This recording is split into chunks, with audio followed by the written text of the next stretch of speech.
Okay. And now for the Yes. star event of the morning, Dr. Swati Popat Vats is the founder, president of the Early Childhood Association to which I referred, established 2011. Cambridge South Asia Advisory Group on implementation of NEP 2020. Swati is also president of the Podar Prep chain of preschools, one of India's most fervent proponents of universal early childhood care and education for India's 80 million children below age 6. Swati? Welcome, Swati. It's always a pleasure to hear you and learn from you. Her expert talk is on the subject, learning and localizing best global ECCE practices. Swati, welcome. Welcome, madam. Thank you.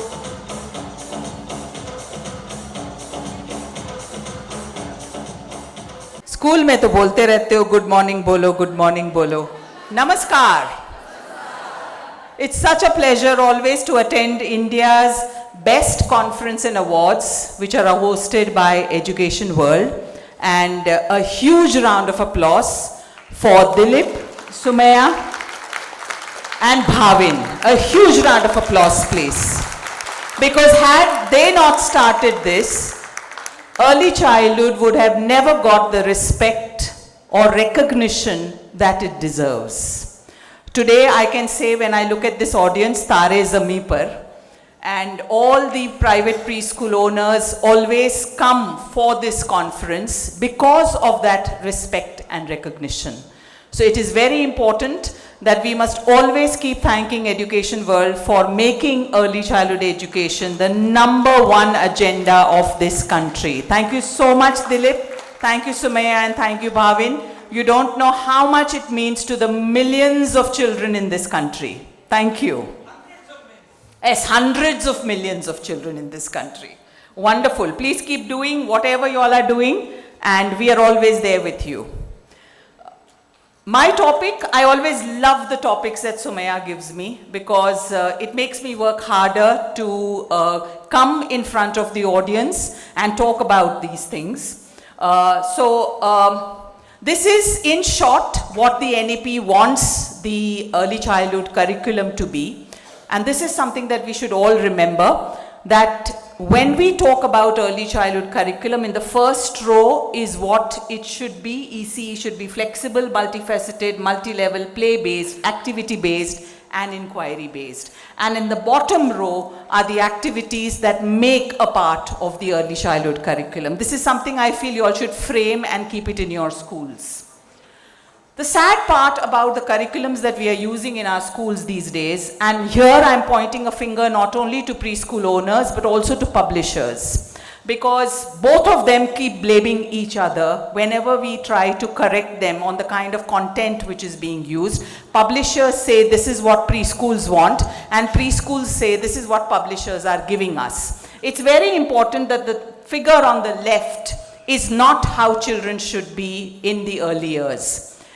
There is something called total physical response, and this is something that we need to bring into our curriculum. And he was the founder of Total Physical Response, James Asher. And what he propagated was that the more children move, the more they will learn. But sadly, in our preschools, especially the private preschools, we are making children sit for longer hours, doing more worksheets, and doing sometimes activities that they are not meant for. Let's do something. Let's play a game, okay? Are you all ready for a total physical response? So if you see a capital letter, stand up. If you see a small case letter, sit down. Are you ready? Quick. Okay? Okay? When we tried this with children, we got mixed responses. We had some children who stood and then suddenly sat down. Some children who wondered, what shall I do now when I see this? Because it's very important in all our activities that we make the mind think. Otherwise, we go on a kind of a remote mode, which is, okay, ye hai, abhi yehi karna hai. So it's very important that we bring this in our activities. The way you can extend this for other children is by doing this, that for every word I say, if it starts with a vowel, stand up, okay? And if it starts with a consonant, sit down. Are you ready for this? Okay? The word is every. Bus. Mine. See, isn't it fun? Why do you always need worksheets for these activities? It's very simple for us to understand. Total physical response. Now this one is another one which is fun to do in the class. When you have taught numbers and you want children to revise those numbers, you ask children to make 4 elbows. So on your table, I want you to try and make 4 elbows. Come on, quickly. That means 4 elbows should be joining. 4 elbows. That's right. Wonderful. Very good. Make 12 fingers. Come on, 12 fingers. 12 fingers. So you need your 2 hands and somebody's 2 fingers. And this is what makes children think. This is what improves their socio-emotional development. And this is called a good curriculum based on our NEP, on our NCF. So don't forget that handsome man's face which I showed you, James Asher, total physical response. Now let's think of another man. Many of you who know me must know that I stand for the men in education. Because in sabko tum log kha gaye ho, all these aurat. How many men here? Please raise your hands. I am with you. You are not a minority.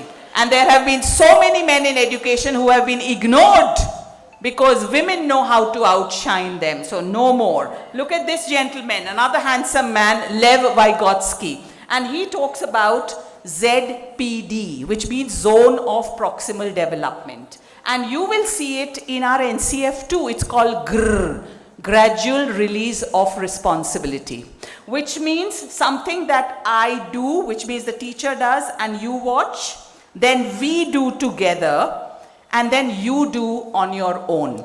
So the whole goal of education in the early years is about taking children from what they can do with support to what they can do on their own.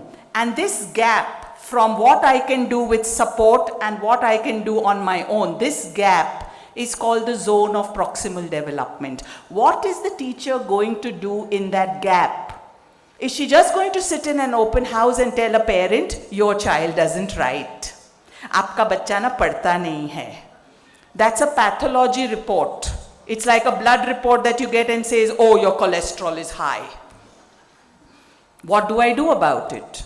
What does the parent do about your comment that mera bachcha likhta nahi hai, mera bachcha padhta nahi hai? That gap, how are you going to fill that? That's where you come in. That's where curriculum comes in.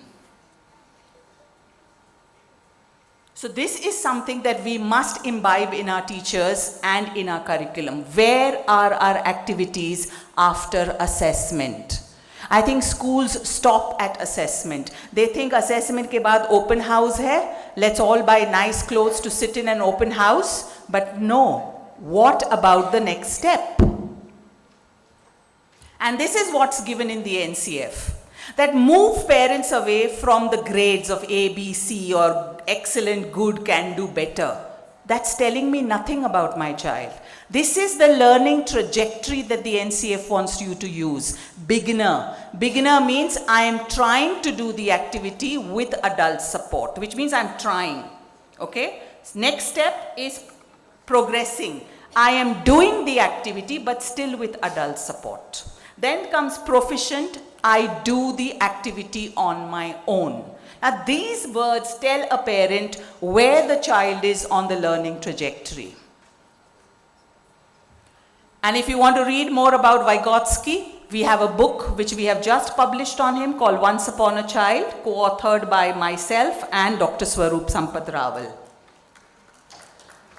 Now let's see another man, Rudolf Steiner. You know, we all struggle with behavior in the classroom, and we think that children's behavior is only meant to be labeled. That is a very hyperactive child, that child doesn't listen, that child doesn't focus. No, that's not our job. Our job is to understand the temperaments of children.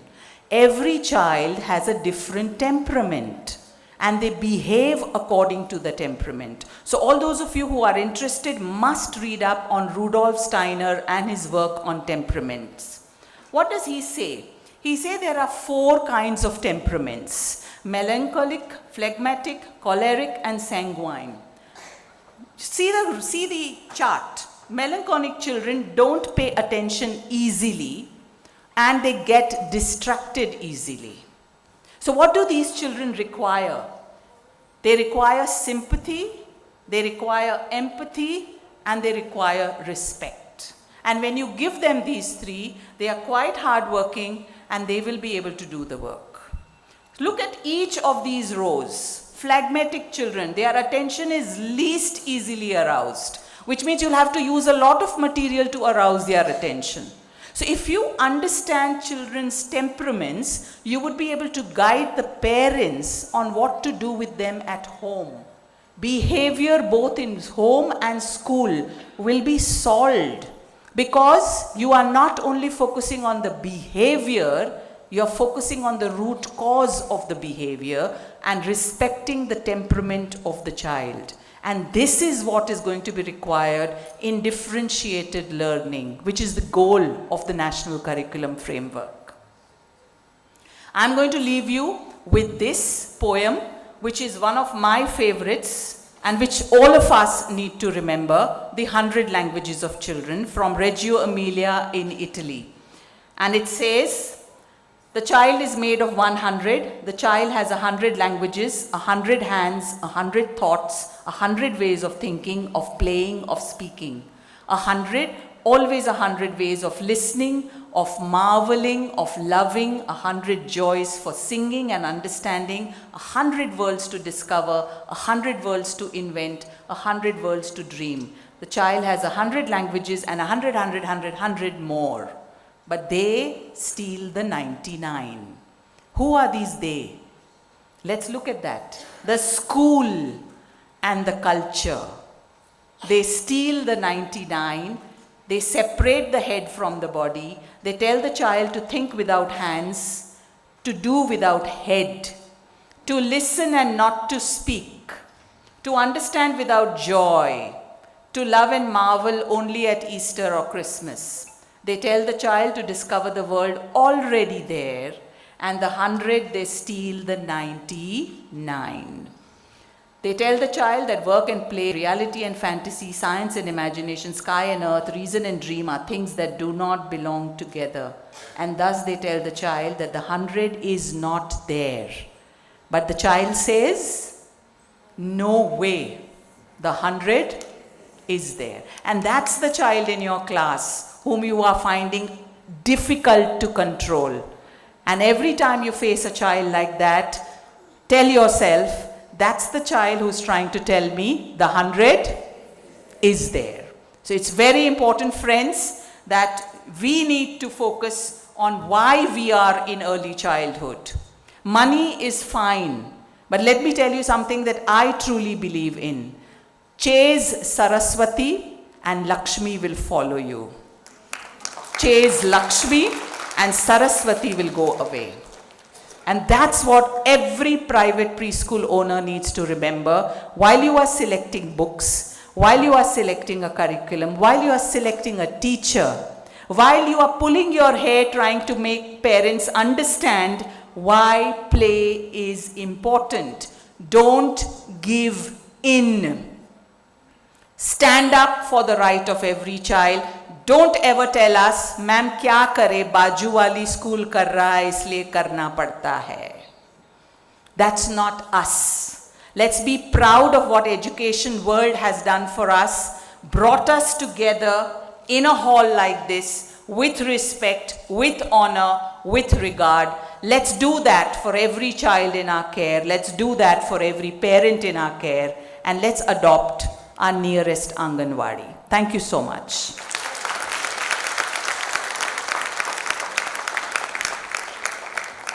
I have an award with me. Next week, the Early Childhood Association is having its annual 11th International Conference in Mumbai, and we also have an award ceremony as part of that. And one of the awards that I have brought along with me today is meant for a very, very wonderful person who is one of my favorites.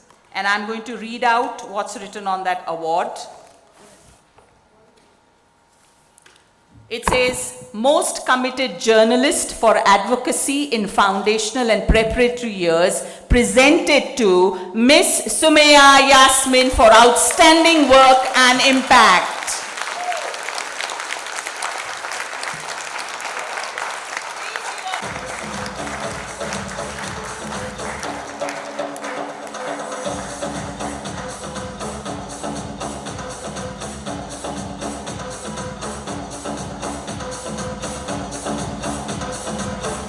Thank you a lot to me. Like we've always said in Education World, early childhood education has been right there on the top for us when we write, when we speak, in all our advocacy. Thank you so much, means a lot. Dilip, may I request you to present a memento to Swati, please?